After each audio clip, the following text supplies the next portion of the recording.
Hello friends, எல்லாரும் எப்படி இருக்கீங்க? நான் உங்கள் பெர்சி. ஆகஸ்ட் மாதம் ஹெவி ஆர்டர் வந்துடுச்சு. நிறைய துணி தைக்க வேண்டியதாக இருந்துச்சு. ஆனால் உடம்பு தான் ஒத்துக்கல. ஒன்று விட்டு ஒன்று எல்லாருக்கும் ஃபீவர் வந்துகிட்டே இருந்துச்சுது. அதனால் துணியும் ரொம்ப தைக்க முடியலை. முடிஞ்ச அளவுக்கு எல்லாமே தைச்சேன். ப்ரூச்சஸ் ஒர்க்கெல்லாம் இப்போ ட்ரெண்டிங்கில் இருக்குது. அதுவும் 2-3 ஆர்டர் வந்துச்சு. கொஞ்சம் கொஞ்சமாக ஒரு ப்ளவுஸையே 3 நாள் 4 நாள் வச்சுருந்து போட்டேன். அர்ஜெண்ட்டாக கொடுக்கணும் அப்படின்னு சொல்லிட்டு. எங்கே பார்த்தாலும் காய்ச்சல், இருமல், சளி அப்படின்னு சொல்லிட்டு சொல்கிறாங்க. எல்லாரும் சேஃபாக இருங்க. இந்த மந்த் தான் ஹெவி ஆர்டர் வந்துச்சுது. ஆனால் ஃபீவரும் கூடவே வந்துடுச்சு.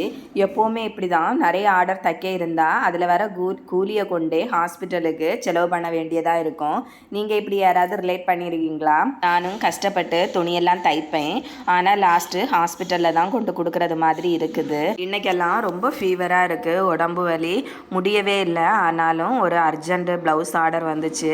நாளைக்கு ஸ்கூலில் ஆனுவல் டே, யசோதா கெட்டப்பு போடணும், அதுக்கான ப்ளவுஸ் தைச்சி தாங்க அப்படின்னு சொல்லிட்டு, சரி என்ன பண்ணுறது தைப்போம் அப்படின்னு சொல்லிட்டு இருந்து தைச்சேன்.